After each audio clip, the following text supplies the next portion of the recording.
Welcome to the CEN show, the voice of the world community. The website communityeducationnetwork.com, the podcast Conscious Corner, and this show are platforms to aid the effort of self and collective improvement. I am your host, Rasaki Mascani. Tonight's guest is Catalina Nicole, and the topic is mining your business. Ms. Catalina is a former colleague of mine and Mr. Hendricks. We taught together about 5 years, and she is literally a go-getter. She always spoke about having her own businesses, that's more than one, and wealth. So she's about getting that money. Good evening, Ms. Catalina. How are you? Please tell us more about yourself and begin your presentation, please. So good evening. Thank you for having me first and foremost, and good evening to everyone that is on the platform with me this evening. I'm really excited to be here. I have viewers on my live from my business page on Instagram, and so I might look over from time to time just to check in with them. But thank you for having me on the Community Education Network. I was ranting and raving today with my colleagues over at the larger school districts at the district's office, and told them about this evening. So hopefully they'll catch the replay of this. So I'm joining you guys tonight because I'm currently in the process of finishing a book called Mining Your Business.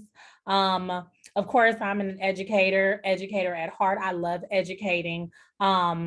However, I also have always been an entrepreneur. That's something that's been instilled in me since a very young age, because my lineage, is full of entrepreneurs. My grandparents owned many businesses, a lot of property in the core of the Watts community. My grandmother owned a hair salon, and my grandfather owned the neighboring hamburger stand. So they were very well known in the community. And that's kind of how I grew up, on my mom's side. On my dad's side, full of musicians, again, go-getters and entrepreneurs. But I'm here today to really talk about mining your business, just business in the Black community, women in business, why it's important. I serve my business, Her Winning Circle, as a brand strategist and business accountability coach. So I've worked with hundreds of women, not that many men, because I really brand my business towards helping women. However, I do get a lot of men that trickle in that come for grand information on how to get their businesses set up straight, how to, create business credit, or just, make it in different forms and fashions and industries, because I have a wealth of knowledge, being that I'm an educator and I understand how to put systems in place.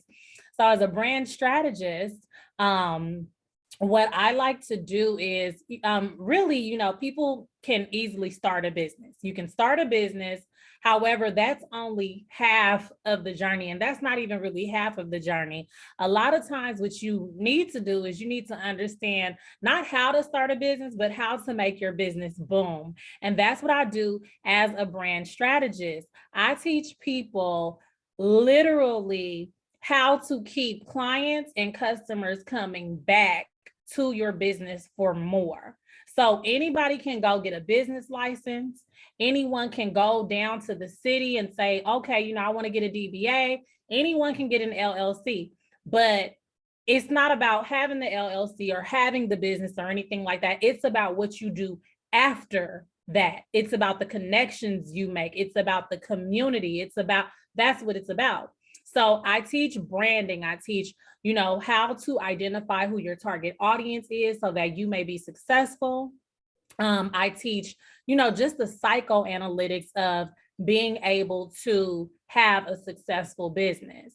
In addition to that, I am a business accountability coach. So when I have clients that come to work with me, they can have a business that's soaring. I'm pretty sure I'm able to find something in it that can make it better, or they can be on the starting realm of their business. And with that being the case, and those are just audio files, so you can go listen to those later on. But just those that are at the start of their business, they need those business foundations. And a lot of times we in the Black community, unfortunately, don't always have the guidance. We just say, okay, I want to open up a boutique. Okay, I want to, I want to become an artist, or, I want to be a painter, or I want to open up a hair salon. But it's like, okay, but I want to get you from the starting point to being able to make millions within your business. And what that takes Atomic Habits, which is a book that I'm actually reading right now. And in addition to that, it takes having amazing systems in place. It's not about the goal, it's about the systems. So that's just a little background, well, a lot of background about what I do over at Her Winning Circle. Okay. You want to tell us more about anything else pertaining, like what you have people watching you right now. You want to tell us about that? Who's watching you? Okay, well, yeah, no, of course, I have my platform, and the platform that I go through is I'm very, adept to social media. I use social media as a means to reach my target audience. So I have my following on Instagram, and I use Instagram, I use Facebook, I use a lot of email marketing. Again, it's not about really just having the business. You have to know how to find your target audience, and you need to know where to find those people. So the individuals that typically watch me, like I said, are people that are at the ground level and are trying to enhance their business. So hey, to everyone that's on my live, go ahead and share this live out. And I use a lot of text message marketing as well. Again, a lot of times I feel like you can get on social media and there are people who feel like, oh, you got to have a lot of numbers. But let's just say if you have 100 people that come to you as a repeat client, like you find something that is of use, right? That a person will need to come back to you for over and over again, right? So you find those 100 people. And let's just say you find those 100 people, and I love doing numbers. So let's just say you find those 100 people, and let's just say you start a membership of some sort. And it can be a membership where you're teaching them something. It can be a membership where they're replenishing a product, maybe that they're going to need monthly, right? So like a lot of people do like vitamins, a lot of people have actual like services. And I love to use like the hair industry, because typically people are going to get their hair cut or get their hair done like within every 30 days. So now you have 100 clients, you have 100 people that you gather together in your community, you nurture them, you build a relationship with them. And let's just say each month they're coming to you and they're paying, let's just say at minimum $147 for your membership, for your products, or whatever it is, because you have nurtured them into feeling like they're a part of your community and also needing this product, right? So with that being done, what happens is, on average, if you just have 100 people, if you can cultivate a community of 100 people, which is like a really easy thing to do, and you can get those people to say, okay, I need this from you. I need this product. I need this service. I need it consistently. Well, now you're making $14,700 a month. During the pandemic, at the start of the pandemic, I put a product together, and I put a price tag on this product. It was my brand strategy course. That course came with a workbook. It came with pre-recorded videos. I had about 8 videos at the time. Actually, I had 4 at the time, and I went back and added 4 more videos to that. That's my boss brand profile workbook. And if you're on Instagram, you can click the link in my bio and you can get that. I put a price on that product. And during the pandemic, what I found out was through social media. There is the platform Clubhouse. Clubhouse came out during the pandemic, and I came up with this product. I priced this product at $27. I got on there and I began to build community and share my knowledge with everyone that was on there. So I was giving them a little bit like, okay, I'm gonna teach you about this. I'm gonna teach you about that. I'm gonna give you strategies. I'm gonna give you tips and all of these different things, right? And one day I said, you know what?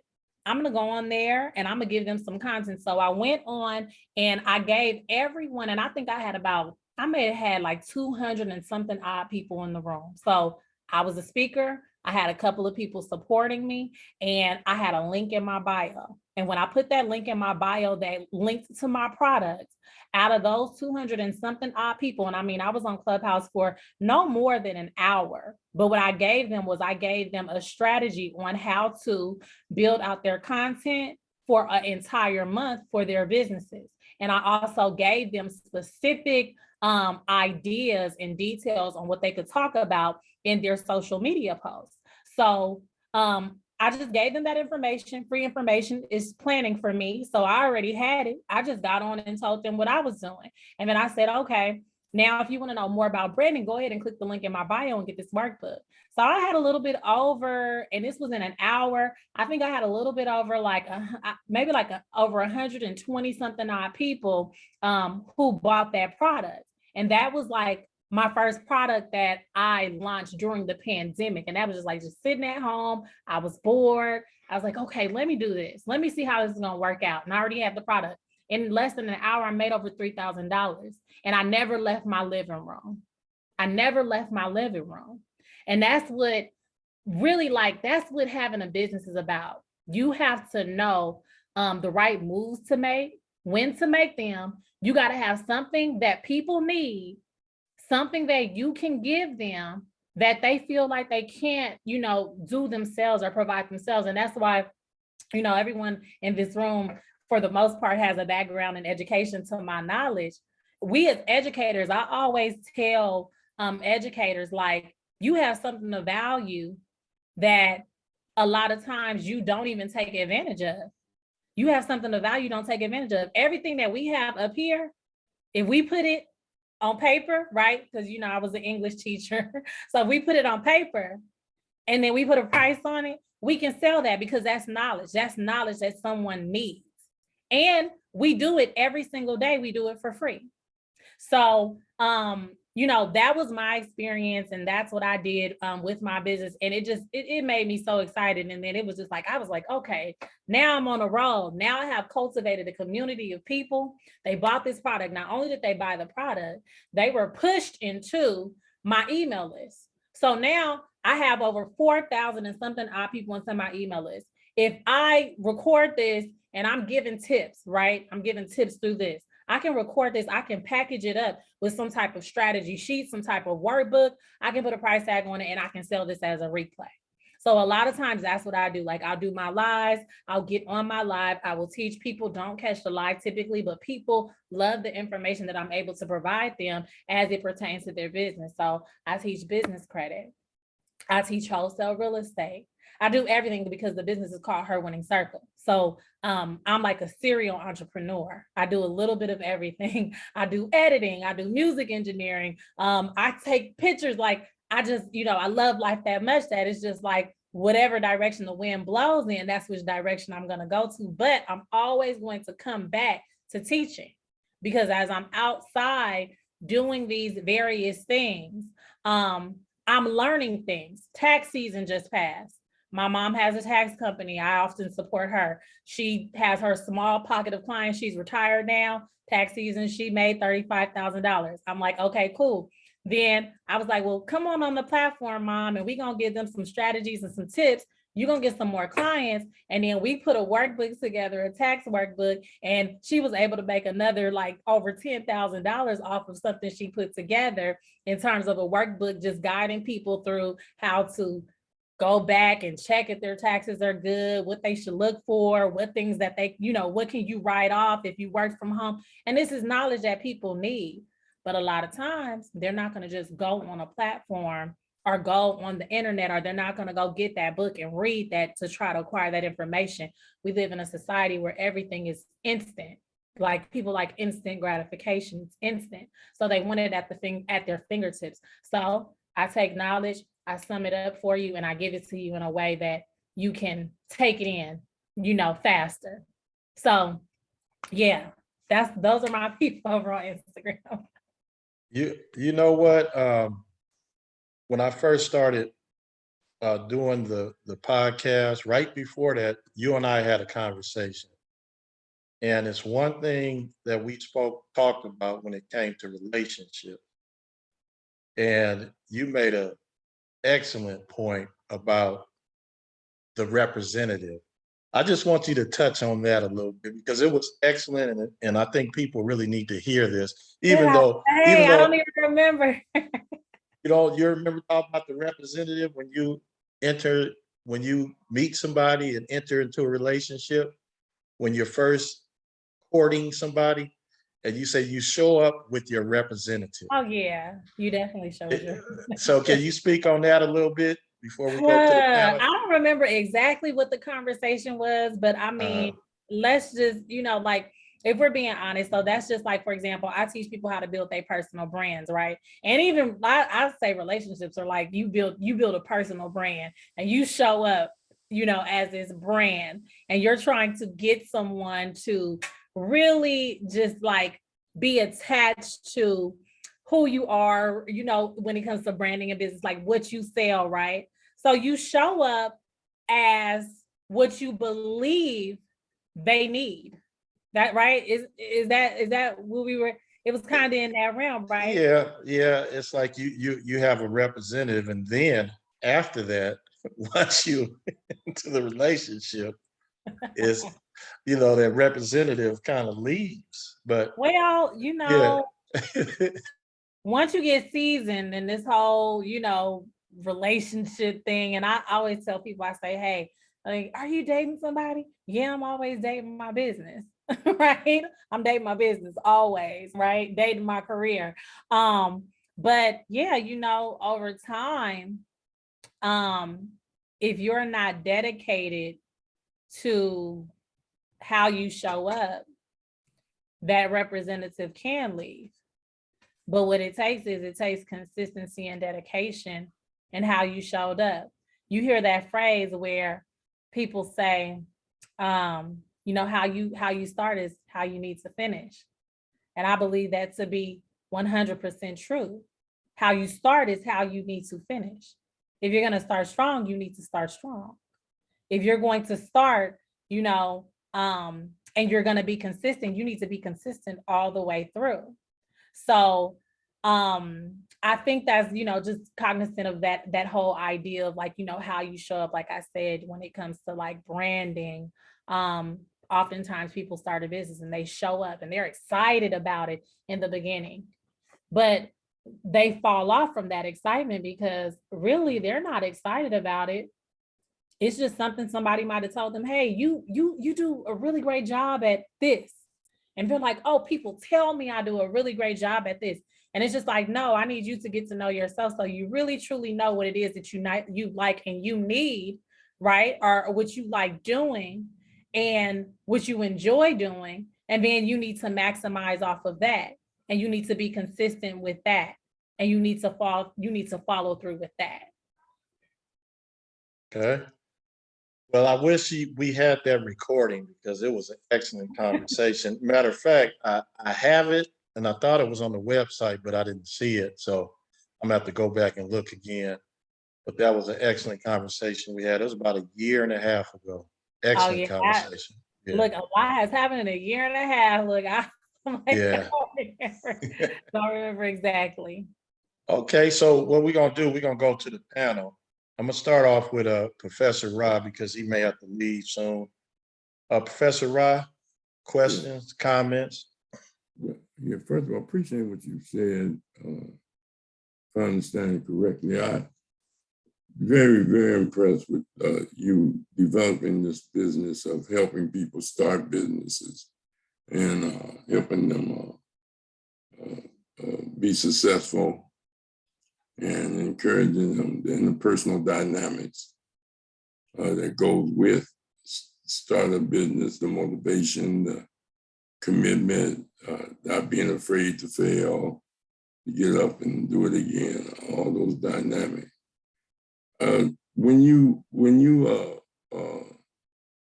still, they say that most small businesses fail, and that you should have the resources to last at least 3 to 5 years before there's a profit, just on product and just on services. You know, so longevity has a lot. How does that fit into your presentation? Or is that correct? Or I'm gonna be honest, like, I believe that we can believe anything to be true, right? So if there is a statement that goes out such as that, most businesses, you know, don't turn a profit for 3 years. Most small businesses fail. You're already setting yourself back by believing in this limited way of thinking, right? And I think that kind of does resonate, especially in like the Black community with small businesses. I hear a lot of people say, well, if I don't turn a profit, that's okay, because they say, well, for me, I'd be like, well, who is they? Who is they? Because yes, that can be true if you believe it to be true. But if you get out and you are grinding consistently within your business, because this is the thing, it's so much money out there in my membership. Every single third Wednesday, I go into my membership and I give out a list of grants. We get on for like 2 hours and I just have the ladies who are in my membership and we filling out grants. It's free money. So my thing is like, okay, yeah, your business might not turn a profit, but if you have your business in order and you have your business set up and you filling out these grants, your business is turning a profit. You're receiving free money because you have your business in place. But I believe that we're going to believe whatever we speak is going to be what comes to fruition in terms of our businesses and how we just evolve in that realm. So I don't really believe that to be true. When I opened up my first business, I had a fitness studio. I want to say in 3 months, I had clients coming from everywhere. I had clients coming from Palos Verdes. And I mean, I was just a little small dance studio in Gardena. And I just was like, whoa, this is like happening really fast for me. And I got on like Groupon and they had like all these different platforms. And like in the first 3 months, I had made well over like $20,000 in my business. And I was just like, wow, I started my business with 10,000 and I made these profits, but I didn't have that limited mindset. I think it's a mind state. It's a mindset as well. And if you believe that, yeah, you'll fail or you may not turn a profit. Now that might just be because you don't have your systems in place. So that's what I believe. I say, hey, go, just go. Get the right people in place. Get the right people who are going to support you and be consistent, and you'll do what you're supposed to do. So what you do is you package information and guidance and refer them to resources and help them with regards to pursuing those grants and pursuing those revenues that support small businesses and help them survive those rough beginning years. Absolutely. Because you have, see, it depends on the business you're in. Like, like you said, you started a dance and fitness. So you were the resources. I mean, you were the product, teaching them that. But some people want to open up a store or open up a restaurant.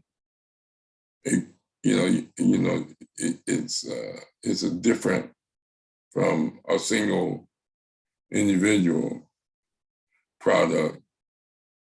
Like if I want to teach karate, that's me.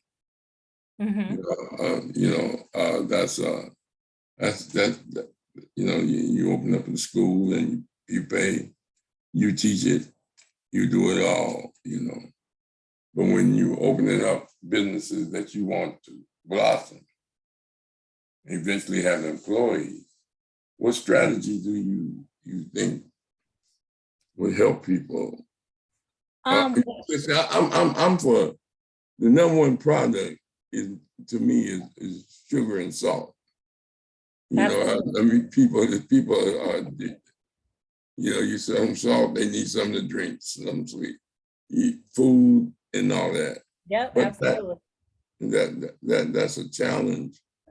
Well, Like you said your grandparents had a hamburger stand in Watts. Where was it at?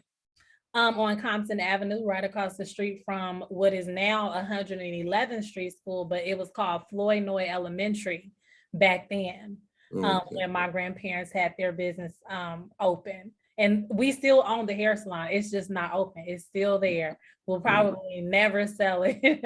But this is the thing. So I had employees, and I feel like again, you got to have systems in place. I always talk about systems. Systems are the most important thing in your business.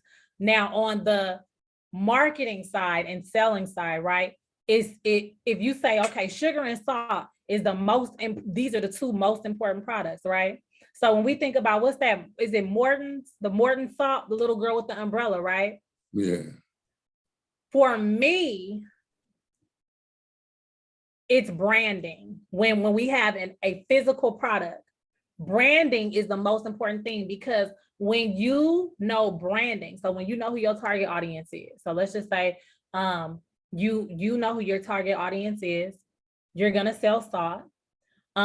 With selling salt, you don't want to just sell salt, because there's salt everywhere, right? There's different companies that sell salt. So what's gonna make your salt stand out from the other salt? It's gonna be the branding. It's gonna be your branding. It's going to be the presentation. So I have girls who come to me and they say, oh, I want to start a candle company. And I'll say, okay, is this person doing candles? This person doing candles? What are you gonna do differently? And I say, don't just sell the candle, sell an experience, right? Mountain Dew, for example. Mountain Dew, we know Mountain Dew for the soda. I know Mountain Dew for the sports. I know Mountain Dew for recycling plastic and providing clothes to different countries, right? Based upon that recycled plastic. I know Mountain Dew for a lot of different, I know Mountain Dew for music, right? It's about selling an experience. So if I take a candle and I'm like, okay, this person right here is just selling the candle. They're gonna put up a candle website. Now, if that person has a huge following, they may do amazing because they're already a personal brand. People are already buying into them because they are a personal brand. But if I have somebody else who comes and they're like, I want to sell candle, I'm gonna say, listen, you gotta sell experience. Your commercials gotta be on point. Your presentation has to be on point. And not only do you want to sell the candle, what is the experience that that person is going to get with the candle? So when that girl sells that candle to that other girl, does that candle smell like that man that she want to be with, his cologne? Can you put a playlist together with that, a link to a playlist? Send her some rose petals so she could light her candle and sit in the bathtub, listening to that music, relaxing, smelling that candle, it smell like that's an experience. So if you can figure out how to have a physical product and couple it, an experience around it, you'll be successful with that product. A lot of people, it's not what you sell, it's really how you sell it. A lot of people don't just buy my products because they buy my products. The people who are a part of my community now, they like me. I could put something out tomorrow and I'm pretty sure I'm going to get repeat sales from people because I am now, when they come on my live, hey, Sister Cat, oh, I'm glad I didn't miss the live. Oh, you look pretty today. Oh my God, you always on point. You encourage me, you this, you that. They gonna buy because they trust me. They trust my character. They trust who I am. So I've given them a certain type of experience, one, to believe in themselves and to believe in their businesses. And now they're a part of my community. Give an experience, put that with a product, bring these people into your community, and you'll see what you're supposed to see. Okay. All right, Rashiki. All right. Brother Mashinda.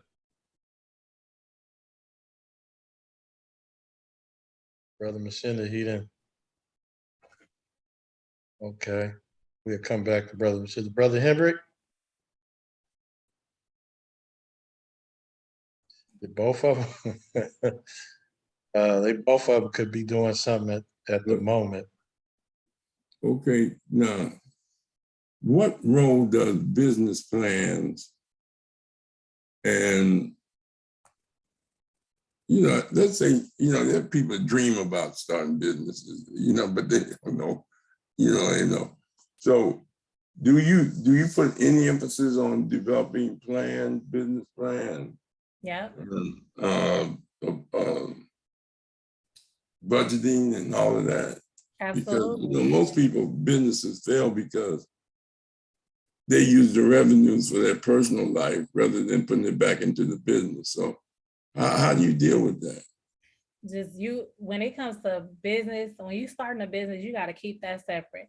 That's why, like, when people come to me and they start working with me, the first thing that we'll do is we can set up their business, but the next step is you got to have a business bank account, and you cannot mess with that. However, some people do need to feel like they are paying themselves. So what I say is okay, you pay yourself 20%, that's it. Give yourself a percentage, and it cannot be a high percentage. It's going to be max 20% if you need to pay yourself, but you cannot live off of that same money or you'll never see it, because like you said, you got to put that money back into your business. Now, when it comes to business planning, right? Having a business plan, I believe, I'm looking at the books that are behind you. I believe that everything that we need to know should be written. Everything that we need to know is probably written down somewhere, right? So that takes me all into the whole literacy thing, right? So it's just without books and without the historical documentation of experiences, right? We kind of lose things. So if I can go and I can find someone who does the same business as me, and that person has a book, and I can read that book and almost track what they do, and I can mirror that and be successful as they were, I benefited because they wrote their plan down in a book. They wrote their personal, their personal, what's the word I'm looking for? Their personal story / business plan in a book. I believe that everything needs to be written down. I have journals. I have journals. This is a moneymaker. You see this spine on this book? This one is full of ideas. I have journals. They're all over the place. I have books. Look, I have Uncloned Marketing, How to Win Friends and Influence People. Let's see, Power Branding, The Art of making it I read, and not only do I read, as I read, I write. I write these ideas down.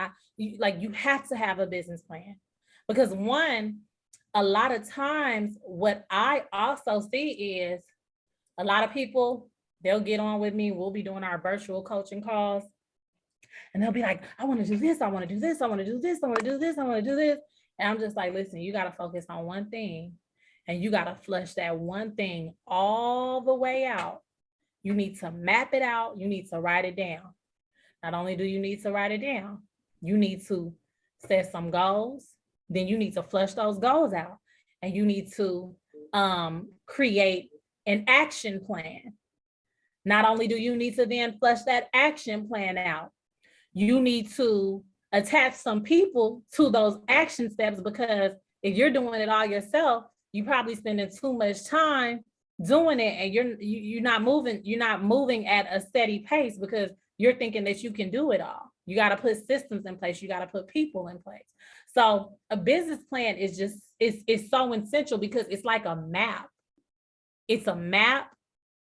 And if you're, I would say, dedicated to your business, you'll follow that, because that's really your plan for success.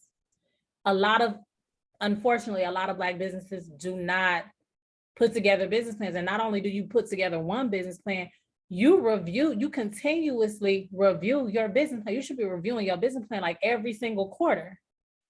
every quarter, every 3 to 4 months, you should be reviewing your business plan and seeing if you're on target, seeing if it's things that you need to change. But, you know, like I said, unfortunately, we don't like to write a lot of times. And I just say we, you know, I just have a lot of clients. I get a lot of young girls who I'm just like, okay, I want to know who you are first. What book have you read? What are you reading right now? My first thing is like, I in my membership, go read this book or go listen to this audiobook. That's the first step. And I need you to journal because I need to know that one, also two, you're able to comprehend. You need to be able to write a business plan and you need to be able to comprehend the necessary steps to be successful. And implement. But I got another question. There's a movement, crypto money. How do you see that as far as people wanting to be investors and people want to deal with high risk revenue generation, luck and hope? How do you see the role of crypto money in the future? So it's so funny. I just had this conversation. So we got like cryptocurrency, the metaverse, like all this like fictitious stuff, right? That really doesn't exist. People just create this source of stuff right out of nowhere. But we live in a society that is so fictitious right now, where it's just like you get on social media, you see a picture. The person you see a picture of, that person got a filter on. And then when you see them in person, they look completely different. So people are so tied in to the falsehood, a false reality, that things that are false are just doing successful right now. People are buying fake land that doesn't even exist in the metaverse. And they're making millions off of it. They're buying things that don't exist. So I think we're in a really weird time, but as we know, just, you know, history says we follow trends. People follow trends. People follow, like you understand, like we're a herd type of community or group of, we're herds, right? So people are gonna go with the masses.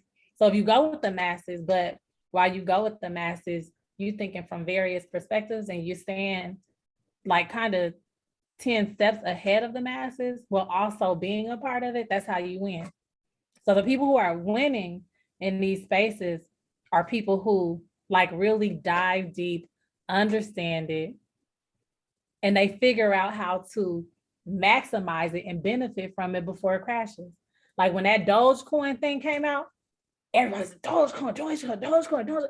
I was like, oh yeah, let me get me some of this because this gonna blow up eventually. GameStop. Oh, GameStop, get the stock. Yeah, let me do. But what I'm not gonna do is I'm gonna be smart. I'm not gonna hold it too long because what goes up must come down. It has the possibility of going up again. So you got to get it while it's like when it's hot, and you have to be aware of when it's hot. And then you often and always have to be willing to be a student.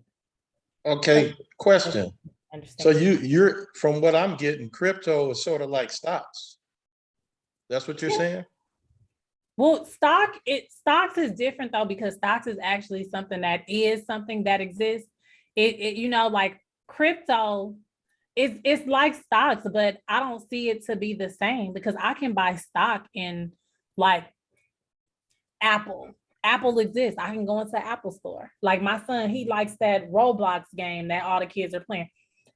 He's like, Mom, I need Robux to buy stuff in the game. And it's like a metaverse, right?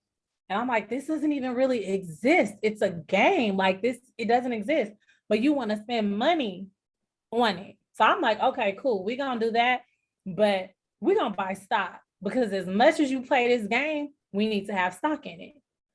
Every single month I'm buying stock for him in that game. And now he's turning over a profit.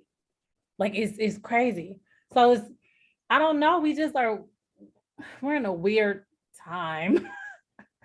That's what I'll say. But it is like stock. Yeah, cryptocurrency is like stock. I have people, call me, hey, buy this. And I'll be like, okay, I'll buy it. And then I could cash it out and I'll turn a profit. I've done it.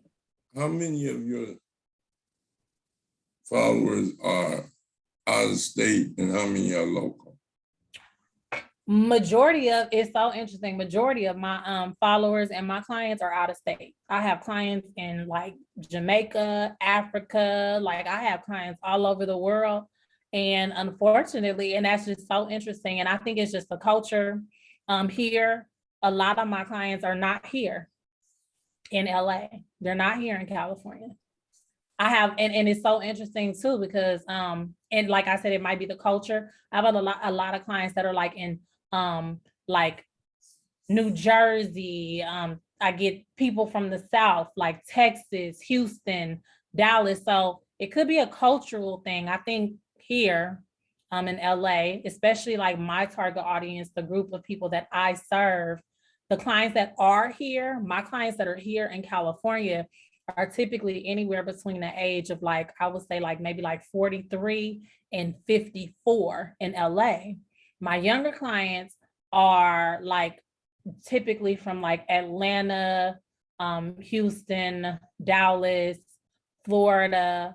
So yeah, I kind of track those trends. And that's what, knowing your target audience is about. Well, when you're on the social media or the web, you're speaking to a broad audience. I mean, you're marketing to millions. So that helps it. So, when you have a product that you could package on the web and get your whole business profile on the web. If somebody say, I'm interested in starting a business, then your business pop up as far as helping things of this nature. Because it's part of that World Wide Web.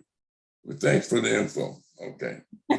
Thank you. Brother Hembry. I'll come to you for some info too. Brother Hembry, questions, comments? You on mute. You on mute. Got this dog, she laid out here asleep at the moment. Hopefully she'll stay that way. It's certainly a pleasure to see how far along you've come since I've seen you last, young lady. We used to talk all the time. As far as business and social media, I'm barely emailing and texting, so I ain't with all that other stuff. It took me the longest to be able to get on this show. Anyway, as far as businesses go, I don't go to barbershops and cut my own hair, but but oftentimes I go get a pedicure because I do a lot of walking, so I need my feet right. And I can't hardly find any of our people doing that. Matter of fact, right around the corner from where I live, it was some agents at first, they went out of business and the sister took it over. And she didn't stay in business hardly any time. I went in there one time and whoever did my feet, they were like sitting to the side instead of in front of me, which was one thing that kind of wigged me out. But anyway, we tend not to, run things, in my opinion, efficiently and correctly. And the biggest thing is having good people in those positions. Because when I questioned the sister about why was she sitting to the side, she kind of had a problem with it. And I had like a little slight ingrown toenail. It wasn't much, just a little bit. And she kept digging and digging. And I was jumping and jumping, right? So she said, you need to go to a podiatrist. And I had been going to some agents and they get it out in 10 seconds, no problem. And so, matter of fact, the sister's gone out of business. Some agents got it again now. But anyway, talking about those businesses, that and the beauty supply stores. Can't find any of us doing that. And my question is, especially on the beauty supply store, is it that the Koreans got a got a hold on the market, to get products and stuff like that? Is that it? Or is it that we just not, I know it's a brother on right there next to the fish place we go to, Family Fish in Compton. It's a brother, I believe, owns a beauty supply store there. But, our people need to get trained in these areas where Black people spending a whole lot of money, giving the money to other people. You know what I'm saying? But as far as business go with me personally, the only thing real to me is real estate. So I'm sticking with that. Mm-hmm. Done all I need to do. I'm just riding it out and let the stuff keep increasing more and more. And that, that makes my pocket increase more and more. But Right. the business stuff, matter of fact, when I was in college, I had a little barbecue business that I used to run down at what's the name? The Imperial West way back in the day. And I'd be in there studying my work at Loyola and selling barbecue. But as far as a lot of Black people going out of business when they start a business is because they do not put the money back into the business. They buying cars, they buying jewelry, all that kind of stuff. And then something happens in the business and they don't have the money to cover it to get it back right to keep rolling. So, but anyway, it's good to see what you're doing. Appreciate seeing you again. I haven't seen you in years. Must be almost 10 years almost. Yes, it's been a while. It's been a while. Are you still at the 10? No, I am an administrator in LAUSD, so I'm at the district office Okay. in LA. Congratulations. Thank you. All right. As you can, it's strange how, people try to hold you back. You go somewhere else and everything just boom happens for you. You know what I'm saying? Right? Tell people, that's what I told Mr. Rascani when they were denying him. Leave. And you'll be amazed at what happens for you when you go somewhere else. And Yeah, come back maybe if you want to. absolutely. Yeah. Anyway, just appreciating you. Good to see you again. And Yeah. I'm gonna sign off and feed this hound, but I'm gonna be listening as to whatever else you got to present. All right. Good speaking with you. You too. You stay in there and keep doing what you're doing. Thank you. All right. All right, thanks, Brother Hendrick. So yeah, excellent information. Is there anything else you want to leave us with? And then if Professor Ra have another question, we can go with that. Is there anything else you want to leave us with?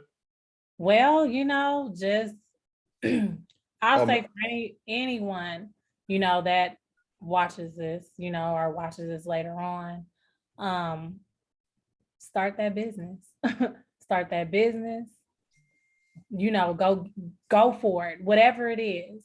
I'm not saying like, a lot of people believe, oh, I want to start a business, so I'm gonna quit my job. Well, sometimes it doesn't work like that. Sometimes your plan B helps you to get to your plan A. But just do it. I hate to be cliche and say like Nike said, just do. No, just go for it. Whatever it is, don't wait. If you have to wait, okay, that's cool. Most businesses, like, we think of these people that have these Amazon is a leading business. If he would have quit when he started, he wouldn't be Amazon right now. And Amazon is like a it's like the top company, that brings in money. And he keeps expanding. Now he's getting ready to take out the postal star like UPS and FedEx. He's going to take them out. And it started with one person who just stayed consistent, started small, and then it grew and it got bigger. So I just say, to anyone that is out there starting a business, just go for it. If you need guidance, you can, come on over to herwinningscircle.com. You guys can send me an email at support@herwinningscircle, or you can come join me over on my other platforms, Instagram, herwinningscircle, Facebook, herwinningscircle. You can find me. And then if that doesn't work, because I'm gonna make sure that you guys are really able to find me. You can send me a text message at 310-496-2539. That is my business number. And I'll respond. That's excellent. Okay, brother Mashinda just came back. Brother Mashinda, question, comments? Oh yeah, just a comment. Oh, just to Miss Catalina, thank you for your presentation. Very informative, and uh, look forward to you to speak on in the future. I think you got some very excellent ideas, and seem like you know your wisdom is uh, way beyond your years. I don't know your age, but you know, and your energy is off the charts. You know, and I Thank you. mean that so from the heart. So just let you know that you keep doing what you're doing, and you know, try to provide that financial literacy to the lowest common denominator. You know, build skills. You're gonna make money. Money will just be the fringe benefit of you just giving out that information. I wanted you to touch on you said something about real estate wholesaling. Can you just kind Wholesale. of go can you just kind of brief? I know you, I'm not giving a seminar because I know you probably make money on those seminars, but kind of give a brief on that and thank you. Okay, so yeah, wholesale real estate is basically like taking out the middle person. So you as a normal person, you don't have a real estate license, so you can go out and you can knock on someone's door and say, hey, you know, would you like to sell your house? Like it looks messed up, it's distressed. You know, you might have looked it up, and they may have like two loans on the property. It's like they barely making it. It looks messed up, but you like, okay, I done did research on this house. They send you the specs on the house, you do the appraisal, the house is worth more than what they can, afford to keep it, or maybe they just want to get out of it, maybe it's too much for them. So you as a regular person without a real estate, you can put that house under contract. You can put that house under contract and you can then go find a buyer for that house. So for example, what you would do is you would say, okay, well, I'm put this house under contract and I'm going to help you guys sell it for this much. Then you turn around and you go find a buyer. And when you go find a buyer, you offer the buyer a different price. So you basically get your wholesaling fee through doing the transaction.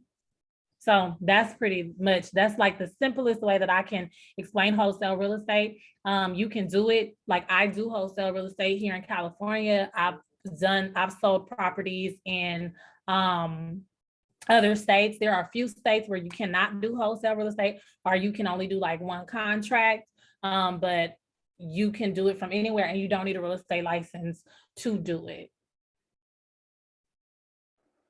Very interesting. And I just want to ditto what Brother Mashinda said.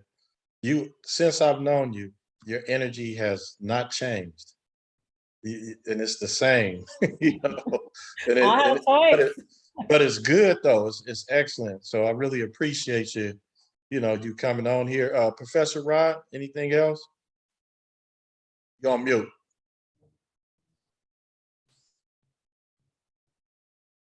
Yeah, just a couple quick questions.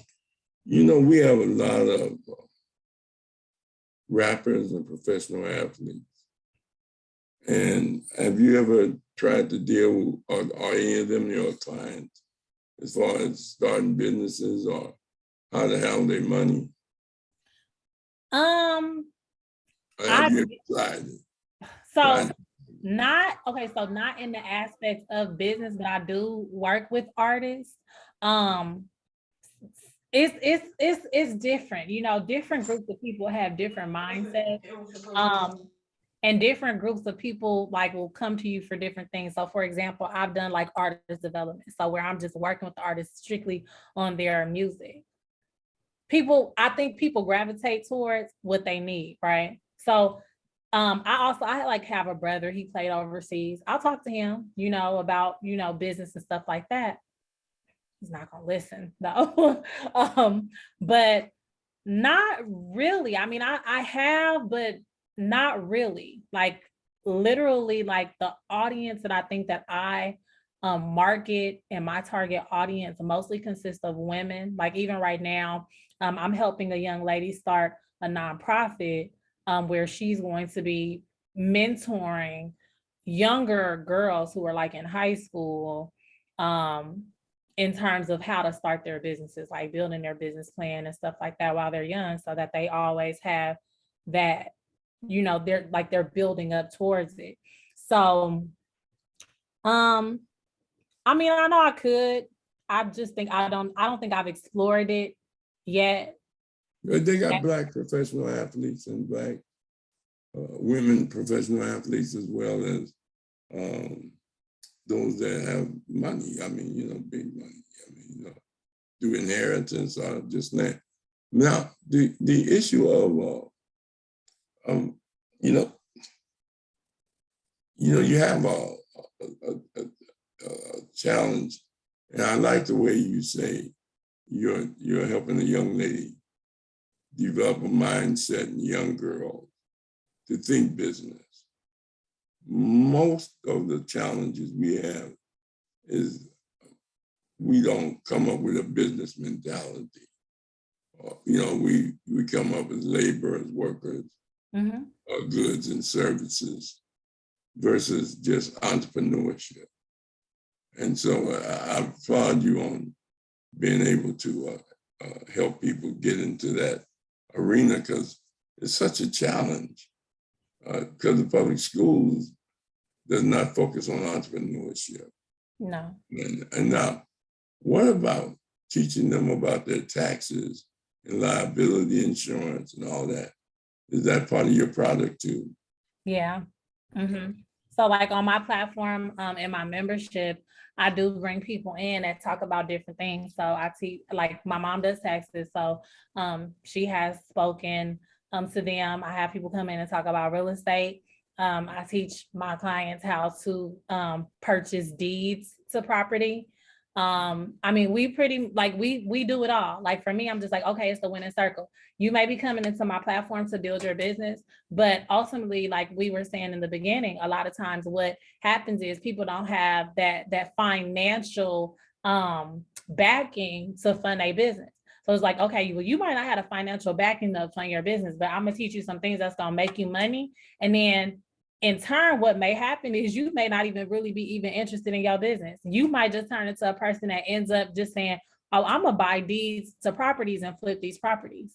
I was buying a deed to try to make some money so I could build my business, but I'm really interested in this. I really like this. So a lot of times what I find is people find out what their true interests are by coming and being a part of Her Winning Circle, because I become a thought partner. I'm like, I feel like I'm a therapist a lot of the times, because I don't think we always are thinking things all the way through when we're making rash decisions. We're just like, oh, everybody got a boutique. I want to start a boutique.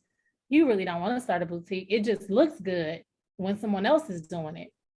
But I might teach you how to do wholesale real estate to start that boutique. And you might in turn then say, hey, I really like wholesale real estate. I'm gonna keep doing this. Okay.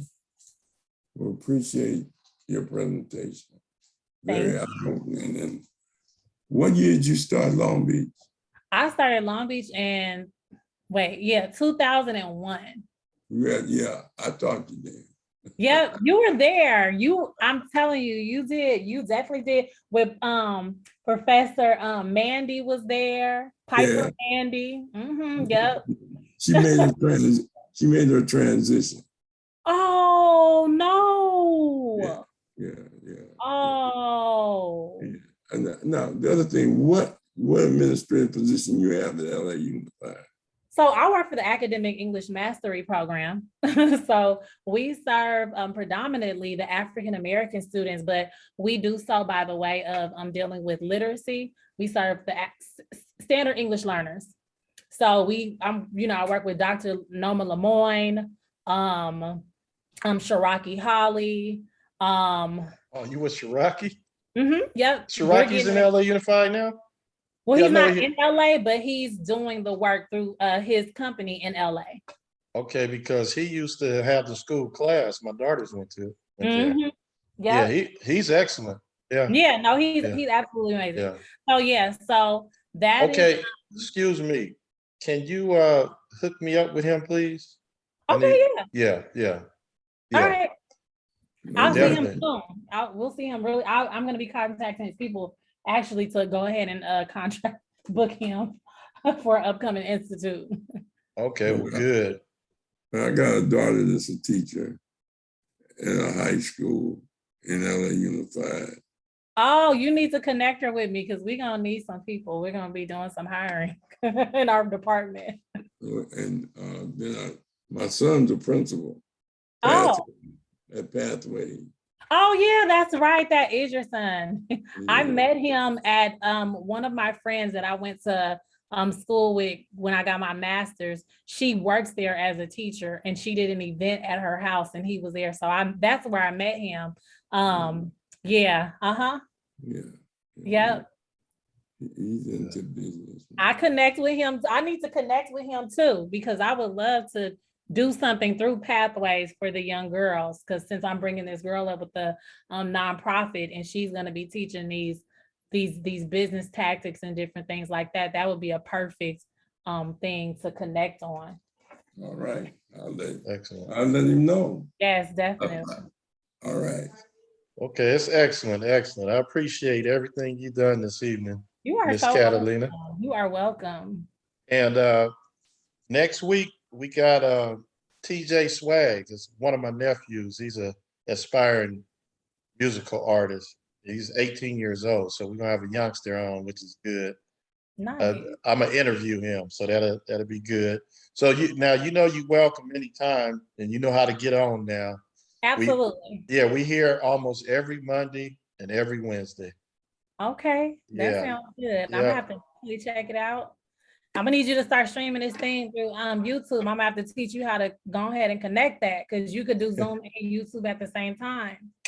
That's fine. Okay, yeah, I need to talk to you anyway. You had a Right. couple of things I was interested in, so I'm gonna talk to you soon about that. So All right. Professor Rob, who we got next week? We got Glenn McDonald. He'll be talking about from South Central to the Boston Celtics to professional basketball. And, the challenges he went through in the Philippines, what it was like in the NBA for Black athletes, really, what Boston was really like. He won the championship for him, and then next year they cut him for a white boy. For a white boy. He was assistant coach of the Sparks. Yeah. Yeah. He was our assistant coach too when I was my junior year at Long Beach State with Ron Palmer. So that's one of my coaches. Yeah. I'm looking forward to that. All right, everybody. Conscious Corner. Each one teach one. Have a good evening. All right, Big Joe. I'll give you a call.